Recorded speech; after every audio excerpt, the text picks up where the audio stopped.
Hello YouTube and welcome to my first Reinhardt guide.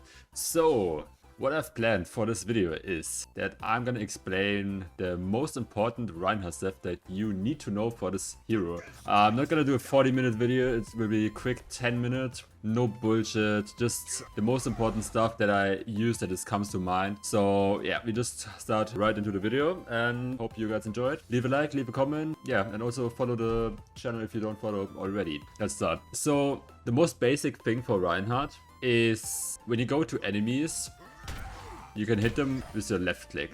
But what I see a lot of people, especially in lower rank, do is when they fuck up their first swing because they look too much to the left, for example, because the hammer starts from right and goes to the left, and you, I don't know, somehow manage to miss. You saw what I did? I missed the first swing, but then when you miss the hammer because you were not looking in the direction, you can still pull into the direction where the enemy is and still get every hammer hit registered. And I don't know why some people don't do that. I even myself didn't do that in the past. That I was just like, I was aiming for the person, but when I missed my first swing, I still left one hit out because I was too lazy to just flick completely to the right or to the left wherever the enemy was standing. So that is like the most important thing that so many people for some reason don't do. Okay, so yeah. If when you hit, you just do this, and also what I do a lot of times when I'm close to a lot of people is that when I W key into the enemy team is that I always 180 and try to hit whatever is behind me, that I increase the range for my hammer. That's also something a lot of people don't do, and what most people I think nowadays do understand on Reinhardt is that when you look a little bit to the left or to the right, you can extend your hammer range. You see that? How I shake and then increase the hammer range. That is the most obvious thing I think most of you that do play a little bit Reinhardt know that. Like here, I can't hit him. I shake and then I can hit him. So that's the most basic stuff for the hammer. Let's go to charge. What I mostly do on charge is wherever I pin, I jump at the end.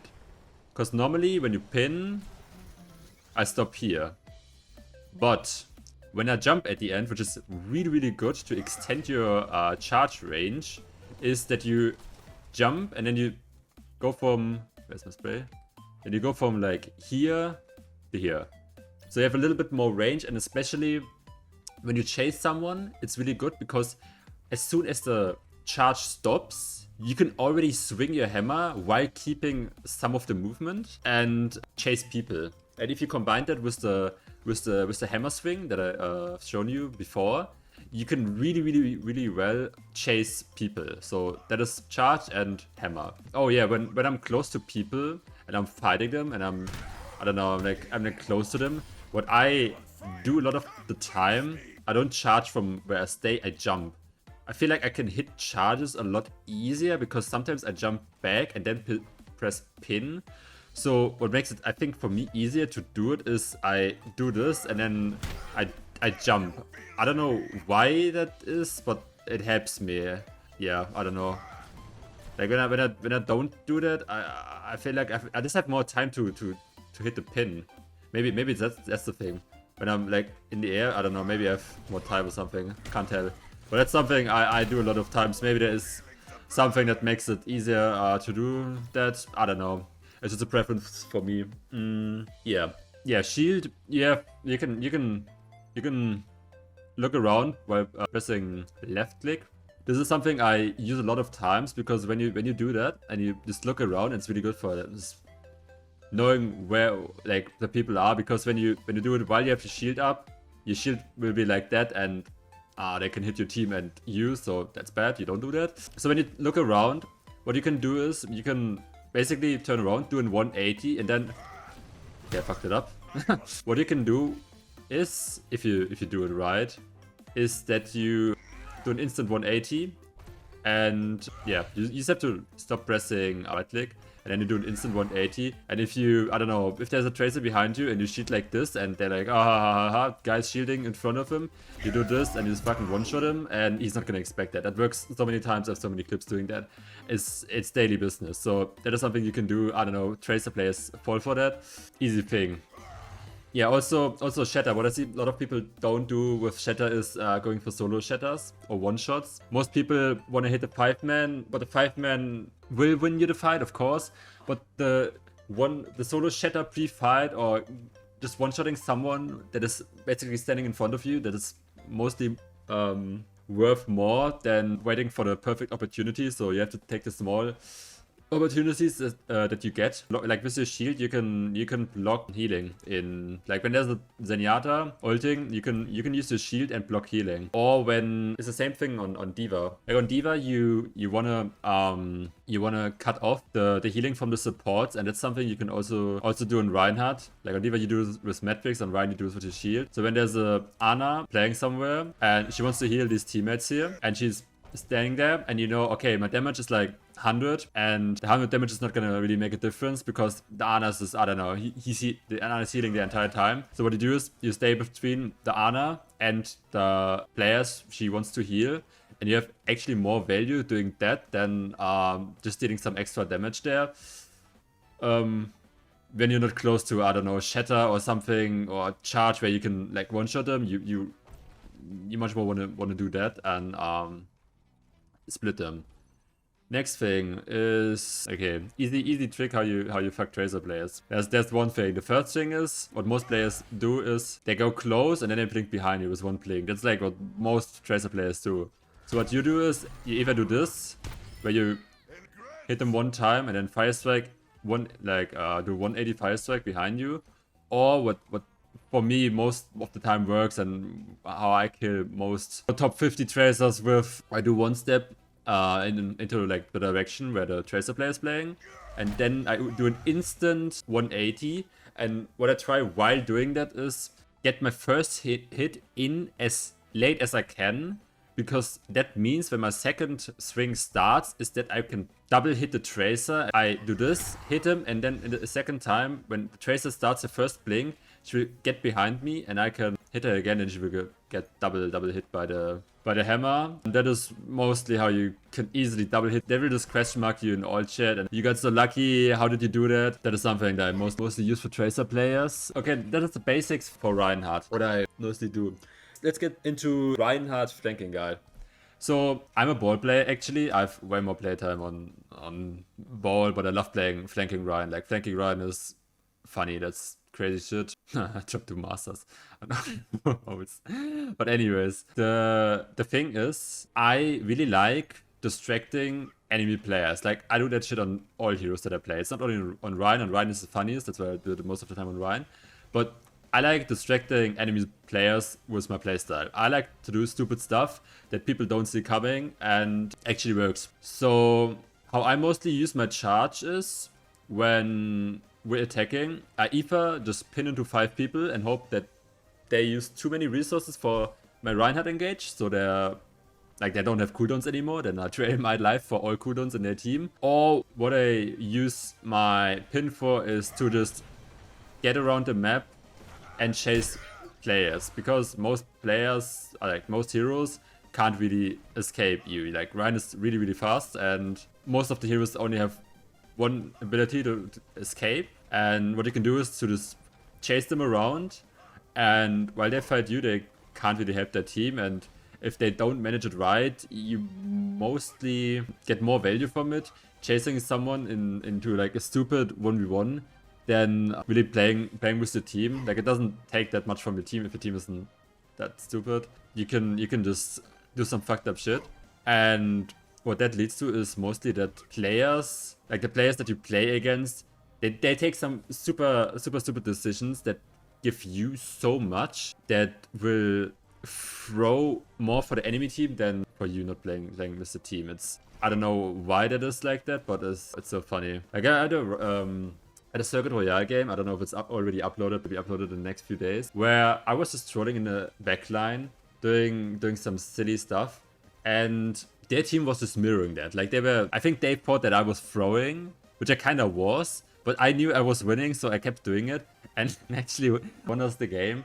because they were I don't know, they were throwing even more because they saw me doing that. And yeah, that is basically how you can sometimes get a free win, by just betting the enemy team into throwing the game and taking the free win. So yeah, I just used the pin for just getting around, also to just get on other high grounds, and also shield hopping is a thing that you should use. You're pretty fast nowadays compared to how it was back in Overwatch 1 or before, but shield hopping is still good. And mostly when I fight someone, I just do that the entire time. And if I can, I try to do some hits in between to do that. Yeah, that's it basically. Okay, that's basically for that. Just distracting them. When they don't have Zenyatta or other heroes that do a lot of damage, that will break the shield instant, or yeah, just off angle because Reinhardt can only shield one direction, and you can live pretty long. Like this, I stay in the corner and they just shoot my shield playstyle works so well. Like, you don't have to shield your team the entire time. Sometimes going and taking an off angle and shielding somewhere behind them, and they think, okay, wait, that's kind of dangerous that there's a Reinhardt. Maybe the Reinhardt's gonna walk at us. We have to shoot him. And while they turn around and just look to the right, while my team is at the left and they can just free shoot them, that does sometimes more impact, also because they can't escape into that direction because I'm playing here. And yeah, that is how it works most of the time. And Ryan's shield is actually hard to spam. Like, especially when you play around cover, having your shield up the entire time, and yeah, just displaying here while their team is looking at you, it takes so much time. It just you distract them so much the entire time. Like, they look at you, they don't do anything. They don't have impact. They think, okay, wait, Reinhardt is just wasting his shield in the corner here. No, I'm not wasting my shield. I just know that I get free value from them looking at me because they think I'm throwing. And that is how you bait them. And that is, like, I see Cloudy do that. So like in Overwatch 1 he did that so much, where he just like was walking around and just shielding the entire time and standing in corners, letting the enemy team basically, yeah, just shoot him the entire time. I did it a little different by pinning in, and then when they all look at me, I do this, put my shield up and then walk back. And if they chase me, they have to burst 1500 HP shield, also my normal HP, while my team is also probably healing me for a bit. And if I'm actually crazy, then I will shatter right before I die. So there will be 3 or 4 players on the ground that my team can shoot, because they have this like free angle from the side, and their entire team was focusing on me the entire time. So that is like a free win for me. I don't really care about deaths. Like, deaths is, you can have 20 deaths and still win the game and be the MVP. You can have 0 deaths and still be bad at the game. You need to understand when you have impact and when you throw. Like, I also do throw games when I just want to have fun. Like, that is just how it is. I play for fun the game. But having a lot of deaths sometimes is not even what a lot of people would consider as throwing. It's playing the game different and just understanding from what you get impact. And if I know that something works, then I will just continue and do it over and over again, because if it works, it works. Never change the running system. And yeah, okay, that's it about my playstyle. Perks. I find most of Ryan perks useless. Like, the shield regenerate is fine for some maps, but I don't know, like, I never really needed that, because if I pin in, I anyways die. If I go behind them, I mostly play in a position where I don't need it. I guess you have a little bit more uptime if you do really long charges. It's nice to have a shield, like your shield a little bit more up again. That is cool. Let them spam your shield. It's alright. Play here, play this corner, blah blah blah.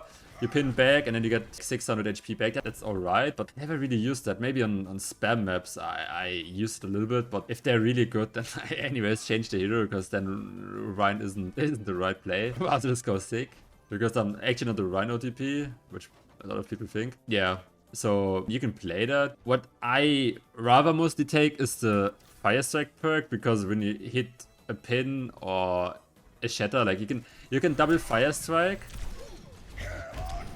shatter, and you have 2 Fire Strikes again, so you can just spam your Fire Strikes and get them back instantly. And if you hit more than 2, you have 3 fire strikes again, and I find that more useful than the other perk most of the time. So I rather take this perk. For the majors with Shield Slam and Ignited Fury, the right perk, I only use that when I play against Brawl. You kind of have to hit 2 to 3 players with 1 fire strike to make that perk really useful.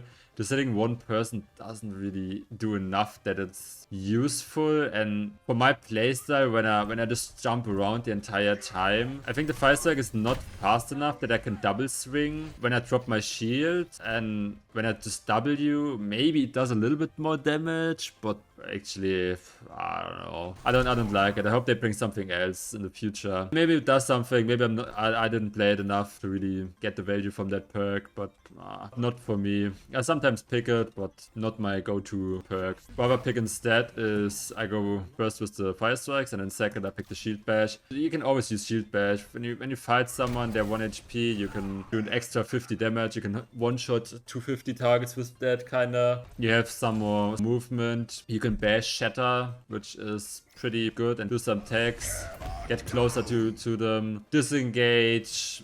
There's so much more use for the shield bash perk than the other one, so that's my go-to combo, what I mostly play. Sometimes I pick the shield perk, but yeah, the perks for Ryan, I don't know what it is, what they have with Reinhardt, but the perks for him, I don't know what they're cooking. They give so many like broken perks to a lot of heroes, but Ryan, they have a serious problem with that hero. Yeah, for when I play flanking Reinhardt and I pin into a lot of people, or when I do spawn charges, is that is really important for me actually. When I pin into 5 players, that means I can hit 5 players. 5 players give a lot of ult charge, especially on a hero that can hit multiple targets. And if I hit the charge before, then it is even more ult charge. So what I do is I double fire strike, I pin in, and then I just 180, 360, spin, and try to hit as many people as I can. Because that means I do a fucking shit ton of damage and I will get my shatter. So when I go for a spawn charge in the first 2 seconds and stay at the door, it's a stupid play. I don't need to do that. But on Reinhardt, I will anyways just stay on high ground and shit with my team. And if I don't really have a coordinated team that plays around me or really like forces brawler or something where I do much, I'd rather play it like a ball comp, where I just do my thing, they do their thing, they don't peek when they don't have the shield, and I just keep going in on cooldown. And also the first fight is where you can do, like, they're coming back from spawn. If you die in the first seconds on this hero, you will be back so fast. You have a pin, you can pin across the map, it doesn't matter. Like when I die in spawn and I come back, like I'm back so fast, it doesn't matter. Like, my team just has to play a little bit slower for the first seconds. And yes, if they die, it's kind of unlucky, because then you have to wait even longer, but that's just how it is. You mostly get from, like, a spawn charge. If you pin someone off the map, especially tank, you get, like, 20, I think. If you also hit a fire strike or some hits there, you can start the first fight with, like, 30, sometimes 40 ult charge. When you're back, most people don't expect that you farm your shatter so fast, because it's not how most people play. Like, so therefore people don't expect it, because what most people do is they play what they kind of expect what the other player will mostly likely do, because that's what they play against. And if you don't do that, they have to think, and if they don't think fast enough, then it is GG. I take the win. That is for me. Yeah, okay. I don't want to make the video too long. I think you guys get a short understanding of how my playstyle gets value, what I mostly do with my kit on Reinhardt. And I just wanted to test or see how many people are interested into a bigger guide, because I just want to see first how many people want to see Ryan guide, if I take more time doing that. And I just thought it might be funny to just go into practice range, talk a little bit about Reinhardt. Okay, I'm off the map. And give you guys some understanding what I do on the hero. Different or not different to other players, or as a high elo Reinhardt player. And yeah, that's it. That's all for me. If you don't follow this channel already, please consider doing that. And yeah, hope you guys enjoyed the video. Leave a like, leave a comment. See you then. Bye bye.